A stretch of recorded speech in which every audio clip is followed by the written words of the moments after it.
WFYI podcasts are brought to you by Indie Softwater, installing water softeners and reverse osmosis systems for homeowners and businesses in central Indiana for over 25 years. The softest, cleanest water begins with Indie Softwater. More at indiesoftwater.com. WFYI podcasts are brought to you by Visit Bloomington, Indiana, where Hoagie Carmichael, Booker T. Jones, and John Mellencamp impacted the city and helped it become a music destination. Bloomington is home to a variety of musical artists, live music venues, and hundreds of annual music events. More information at musicbloomington.com.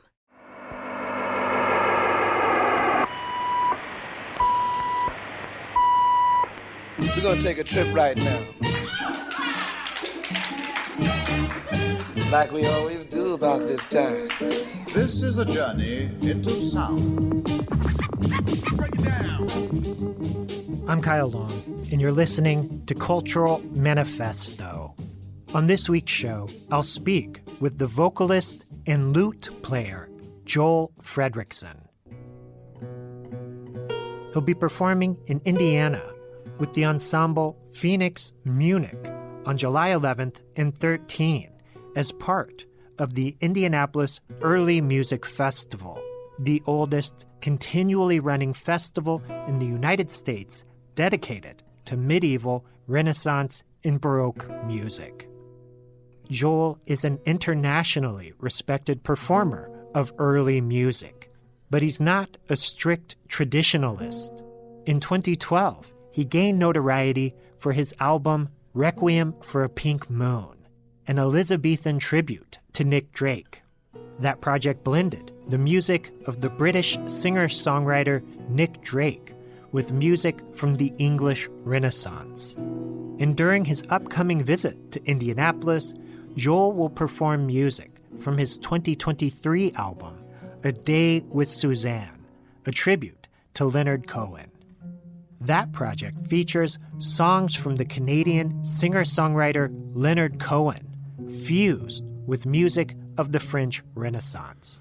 I've heard there was a secret chord that David played and it pleased the Lord, but you don't really care for music, do you? It goes like this, the fourth, the fifth, the minor falls, the major lifts, the baffled king composing hallelujah, hallelujah. We'll hear an example now.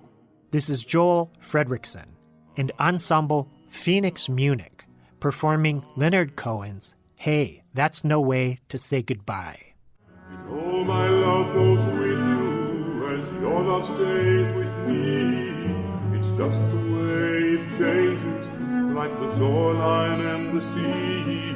But let's not talk of love or chains and things we can't untie. Your eyes are soft with sorrow. Hey, that's no way to say goodbye.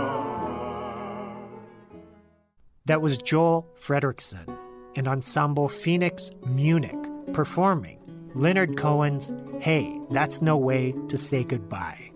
Joel will be performing in Indiana with the Ensemble Phoenix Munich on July 11th and the 13th as part of the Indianapolis Early Music Festival. The July 11th date is happening at 7:30 p.m. at the Indiana History Center. That concert will feature music from 17th century Paris. The July 13th date is happening at 3 p.m. at the Indiana History Center and will feature music from Joel's album A Day with Suzanne, a tribute to Leonard Cohen. Joel Frederiksen is internationally recognized for his interpretations of early music, a term that refers to the repertoire of music from the medieval, Renaissance, and Baroque periods, roughly spanning from the 9th to the mid-18th century. For over 30 years, Joel has dedicated his career to reviving and reimagining this repertoire. He's collaborated with many of the world's great early music artists, including Dame Emma Kirkby and Jordi Savall. And he's toured extensively throughout Europe and North America. Joel is also the founder and artistic director of Ensemble Phoenix Munich, a group acclaimed for its historically informed interpretations of early music. Let's join my conversation with Joel Frederiksen. Thank you so much for taking time to speak with me today. Great to be here. Thanks a lot. From what I know about you, you've been performing early music as both a vocalist and lute player for over 3 decades. Is that right? Yeah, actually, I started my work just after my master's degree, and that's about 1990. So we're at about 35 years. So you've dedicated so much of your life to performing music of the Renaissance period and Baroque music. What about this music spoke to you so deeply at a young age? I don't know exactly what it was, but I know that I was drawn to singing and then sang in choirs and in ensembles. And when I was a pretty young guy, I mean, I think at the latest, like about 15, 16, I was singing in a madrigal ensemble, and I was also playing the guitar, and I was playing some ballads, and I started to get into some early ballads and things like that, and just loved to tell a story. I think that was one thing that really attracted me. Yonder comes a courteous knight, lustily raking o'er the hay. He was well aware of a bonny lass, as she came wandering o'er the way. Then she sang down, a down, hey, down, derry. Then she sang down, a down, hey, down, derry. I wanted to ask you about that. I had read that you were a singer-songwriter at an early age.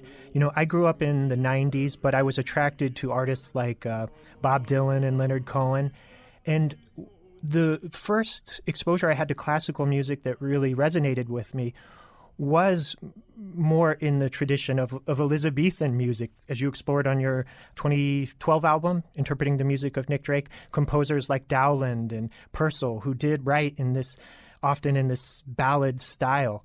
Is there a connection there? Is there a relationship there between some of the music we're consuming today and this tradition of ballads and chanson that stretches back hundreds of years to Europe? Yeah. Well, I think everybody, I'm sure, has their own story, but I do remember back in the day, when I started studying lute, and that was in the late 80s.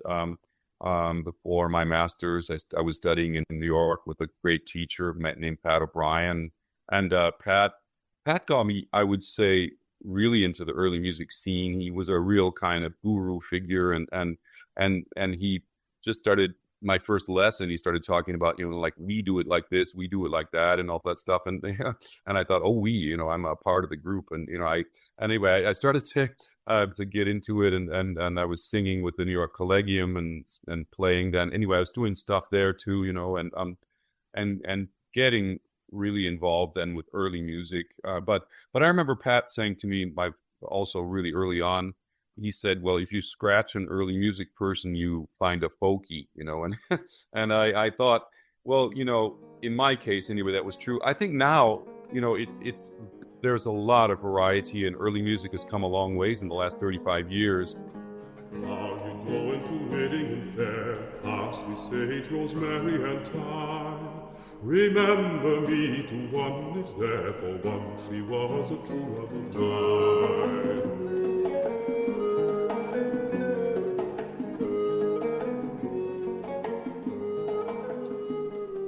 But anyway, yeah, for me, I started, in fact, I was really interested in singer-songwriting stuff, and I was planning to kind of do that, be that, when I finished my bachelor's degree, but went out to Washington, D.C., did an internship at the Library of Congress, Archive of Folk Culture, or folk song at that time, with Joe Hickerson, and learned a heck of a lot. But then I kind of made the way over to early music a lot through the lute, but yeah. You mentioned also these guys like John Dowland and Thomas Campion. And for me, Campion, when I heard Campion and Dowland for the first time, and that was like when I first started my bachelor's degree, so I was about 18. But when I heard that, I thought, oh my God, well, that's like another level. So I think there's there's something that maybe draws us to it, but there's also, these are high art songs too, that Dowland is writing in the style of the polyphony, polyphonic thing, so you can sing them with four voices maybe, or anyway, not all of them are for four voices, but for 2 to 4 voices, let's say, often, and they're really art songs. And the texts at that time, around 1600 or so under Elizabeth I, and the level of art was just so high. So that inspired me, challenged me, got me interested as well.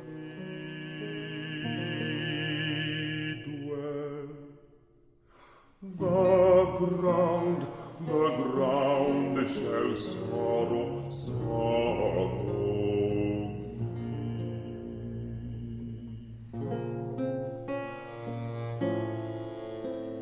The roof despair to borrow, all till for light from. And you've taken a very creative approach in interpreting early music. Your concert here in Indianapolis will feature songs from your 2023 album, A Day with Suzanne, a tribute to Leonard Cohen. This album features the songs of Leonard Cohen sort of interpreted through the lens of French chanson, tradition of French song. There's some interesting parallels in this concept. From what I know about Leonard Cohen, he grew up in Montreal, Quebec, at a time when chanson was really influencing the singer-songwriters in Montreal. Tell me about the connections in this music and what initially kind of sparked this idea in your mind that this is something you wanted to explore. Yeah, well, it all kind of, just as it did for Cohen in some ways, started with this song Suzanne also. This was one of his first big things. It was on his first album. It was an important song for him anyway. Judy Collins recorded it. It became a very important and emblematic song for him.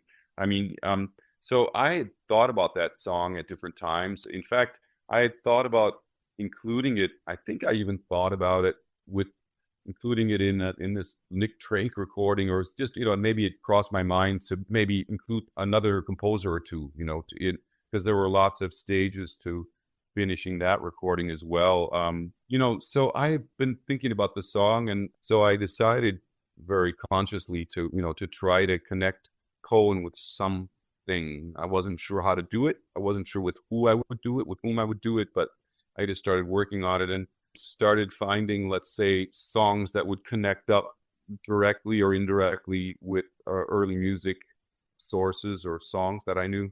And it occurred to me right away the 5-voice motet from Orlando di Lasso, super important composer in the late Renaissance.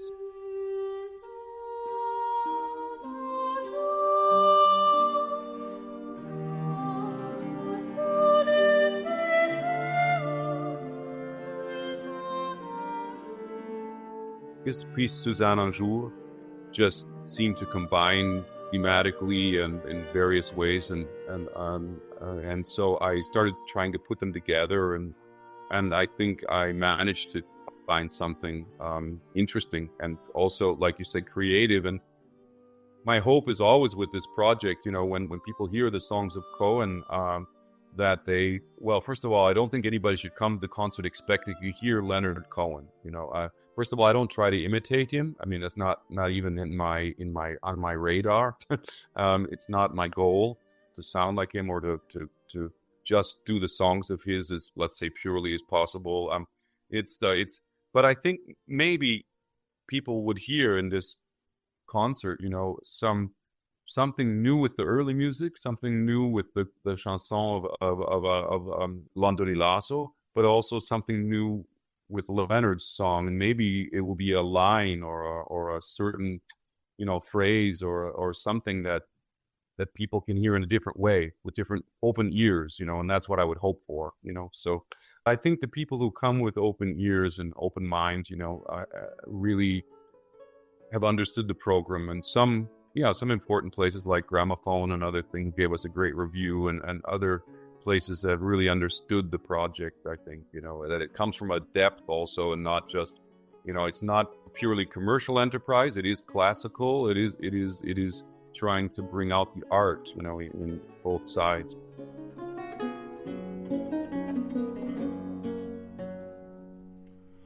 Like a bird on a wire, like a drum in a midnight choir, I have tried in my way to be free.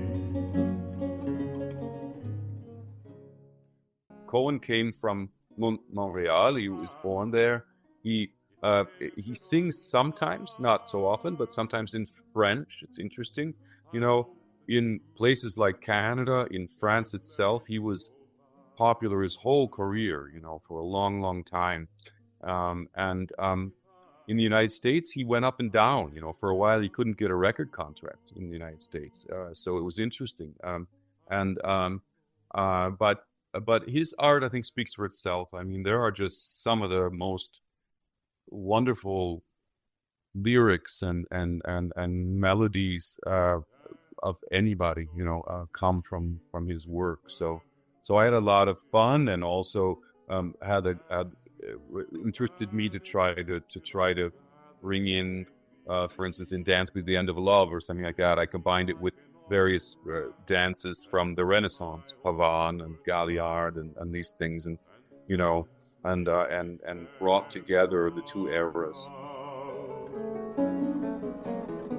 Dance to the end of love. Let me see your beauty when the witnesses are gone. Let me feel you moving like they do in Babylon.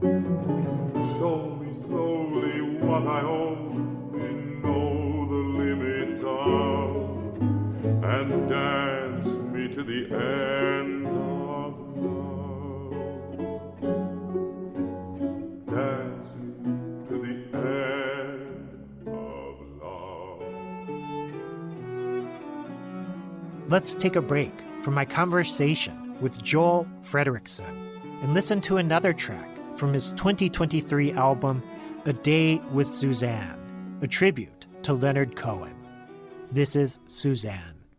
Now Suzanne takes your hand and she leads you to the river.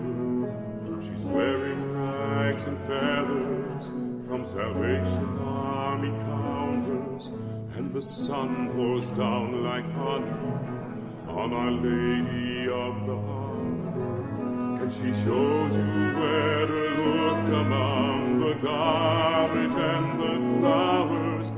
There are heroes in the sea. That was Joel Frederiksen and the Ensemble Phoenix Munich performing Leonard Cohen's Suzanne. Cultural Manifesto will return after this short break. WFYI podcasts are brought to you by Visit Bloomington, Indiana, where Hoagie Carmichael, Booker T. Jones, and John Mellencamp impacted the city and helped it become a music destination. Bloomington is home to a variety of musical artists, live music venues, and hundreds of annual music events. More information at musicbloomington.com. I'm Kyle Long, and you're listening to Cultural Manifesto. My guest this week is the vocalist and lute player, Joel Frederiksen. He'll be performing in Indiana with the Ensemble Phoenix Munich on July 11th and 13th as part of the Indianapolis Early Music Festival. Up next, I want to share music from Joel's 2012 album, Requiem for a Pink Moon, an Elizabethan tribute to Nick Drake. That project blended the music of the British singer-songwriter Nick Drake with music from the English Renaissance. We'll hear From the Morning.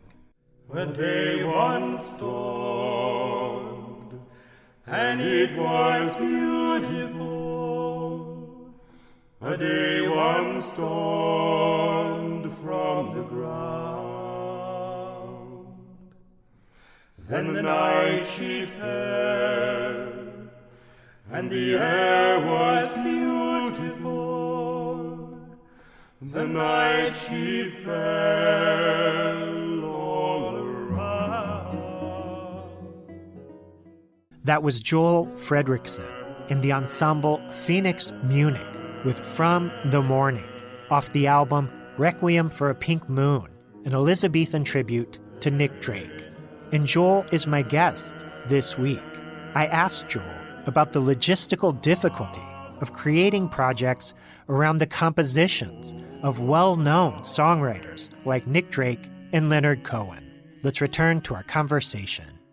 I mean, it was really interesting when I asked Sony first, which is my label, Sony Deutsche Harmonie Mundi. I asked them about doing this project before I did it. And the guy, the head of production, the head of the company he said, well, you can do it. He said, it sounds like you would do covers of Leonard Cohen, and then you don't even have to ask, you just do it, and you don't have to ask for the rights, and you just, and so I was like, okay. Because I remember going through a whole thing with the Nick Drake estate as well, that was pretty good. And in the end, it was very, very, such a cool relationship, because I even met Nick Drake's sister, and we played Gabriella Drake. We played these songs for her, and it was very special. I mean, it became a very special relationship, also very personal there. With the Leonard Cohen thing, when I finished the arrangements, and I must say, I took liberties that I didn't like call Sony every day and say, listen, I'm going to do this at measure or whatever, and I'm going to do. And so when I recorded the whole thing, though, put all the money in it, did the whole thing. And then I sent the final master to Sony, and they kind of freaked out. They were like, did you ask for permission? I was like, well, I didn't think I had to. And then Sony Publishing, which is, I thought, well, I'm with Sony, so it's going to be easier for me. Well, not really, because the Sony Publishing and also the pop world and everything, it's another world, than the classical side. So Sony Publishing, they said, there's a certain guy, a lawyer in LA who protects the rights of Leonard Cohen songs, and he just was not giving anybody permission. So I was really bummed out, to say the least. And I thought of everything. I thought of flying to LA. I was looking at tickets, I thought I'm going to, because I also was writing and they were writing and we were getting no answer, months, And so finally, though, I did get a positive answer and I was pleased. So anyway, that was a long way of saying my next big project with, let's say, combining new and old will be my own songs. And I'm publishing a book of 21 songs, which will publish with a CD also, or maybe 2 CDs it will be. And I am taking some, a lot of liberty, let's say, but I'm taking often songs of Campion or let's say Dowland. These are the 2 most famous ones, but there are a lot of other composers, Thomas Ford or Francis Pilkington or all these guys. So taking their songs sometimes as models, or at least as let's say inspiration, because sometimes I go very far from the original. And combining that with everything that's kind of in my musical vocabulary.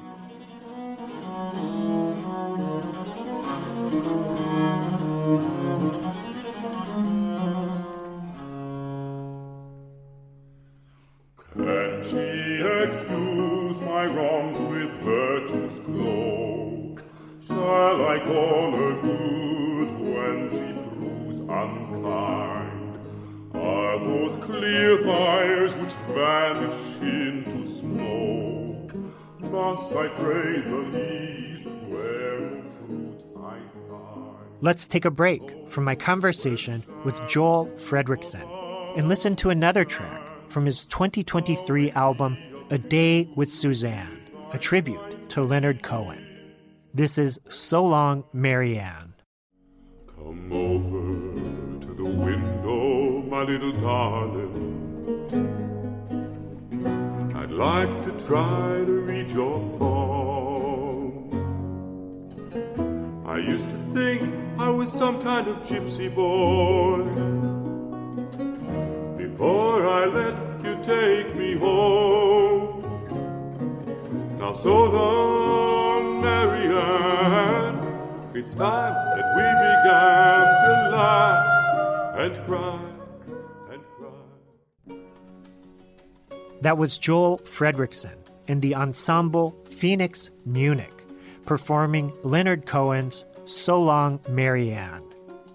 Joel will be performing in Indiana with the Ensemble Phoenix Munich on July 11th and the 13th as part of the Indianapolis Early Music Festival.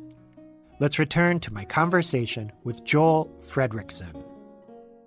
You know, every music genre has purists, whether it's hardcore punk music or old-time fiddle players, whatever it is. How has the early music community accepted this work? Are they encouraging? Are there skeptics? What's been the response? Well, yeah, I would say all of the above, probably. But we've had some great concerts of this thing, and I would say where it was like, okay, very strong concerts were like in Canada, for instance. When we went to Canada, we haven't been there enough yet. I hope we have more chances to appear in Canada, because people there are very, I think, interested in Leonard Cohen. First of all, he's a national hero, there, and so they want to hear it. But I welcome the chance, let's say, to give, like I did in Calgary, Canada, for instance, when I was there in 2023. That I welcome the chance to give like a pre-concert talk as well, because I can say some things also that maybe help people to understand something about what I've done, and to maybe to suspend judgment, at least, is what I would ask for at the most. But I've had everything, in the Czech Republic last year, we gave a review, and the guy, the end of the review, he was like, well, and I went home and I put on a Leonard Cohen song, and I was like, oh, thank God, I could put on Leonard, and I was like, well, God, whatever. He came, and he obviously didn't understand the project and was not really interested in hearing this, So yeah, I think when you make something like this, you take a chance, of course, and I'm proud of my ensemble. I have great people there. Domen Marincic, the other gamba player, has been working with me for over 20 years. And so having these kind of collaborations, some young, some newer, and some older, are great, and so my musicians are great. That's a given. And I think that we've done something unique, something that does bring together these genres in a way that, like I said, hopefully shines light on both, if people can be that open. Well, I'm excited that you're bringing this Leonard Cohen tribute to Indianapolis as part of the Indianapolis Early Music Festival. Is this your first time performing in Indianapolis? In Indianapolis, yeah. I mean, I almost did a doctorate down there in Bloomington. Yeah. I was in at the school and I after my master's, but then I got an offer to perform with a group that I always wanted to perform with back then in the early 90s, the Waverly Consort, where and that's what I did. I ended up going to Waverly, and then from there worked with other American groups like the Boston Camerata a lot, and then started doing my own thing more and more. So. Yeah, well, excited to see you perform in Indianapolis. Any final thoughts you want to share about the concert before we go? Well, I'm just really happy to come to America, to the United States with this project. As people, as musicians know from Europe, it's not easy to come to the United States to perform. It's a big effort. All of our musicians had to go for interviews at the consulates or the embassy. We had to wait for passports. It's expensive. It's a big project.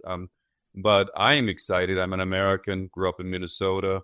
I want to come back and perform in my home country, and we're performing, these Cohen songs for an English-speaking audience, and that's always nice, the connection. I'm looking forward to the connection with the public and the American public, who I think also can be really open and can be interested in things, and that's just exciting. Well, thank you so much, Joel, for taking a few minutes to tell us about your music today. I really appreciate it. Well, thanks a lot, Kyle. That's great to be here.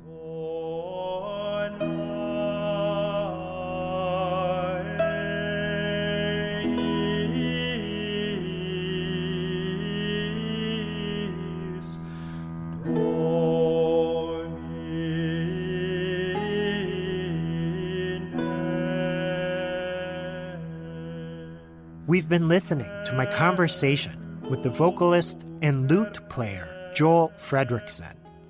He'll be performing in Indiana with the Ensemble Phoenix Munich on July 11th and the 13th as part of the Indianapolis Early Music Festival.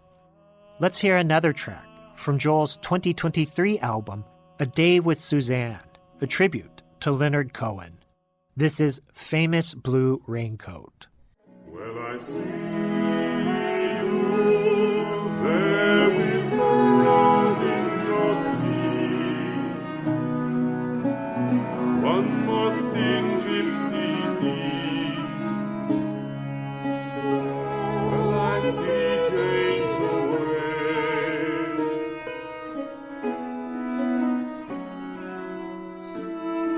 She sends her regards.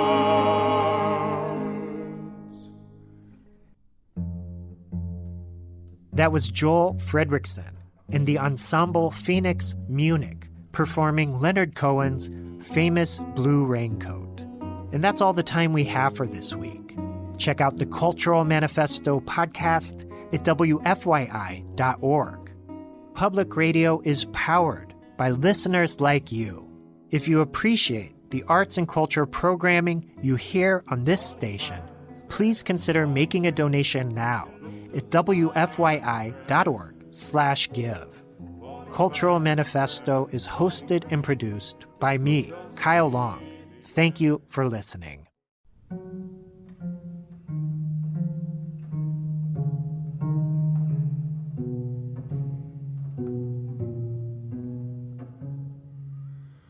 I've heard there was a secret chord that David played and it pleased the Lord, but you don't really care for music, do. It goes like this, the fourth, the fifth, the minor falls, the major lifts, the baffled king composing hallelujah. WFYI podcasts are brought to you by Indie Softwater, performing service and repairs on over 30 brands of water systems, plus iron and well filtration systems for residential and commercial properties. Includes water tests conducted on-site, providing real-time information about the water quality. The softest, cleanest water begins with Indie Softwater. More at indiesoftwater.com.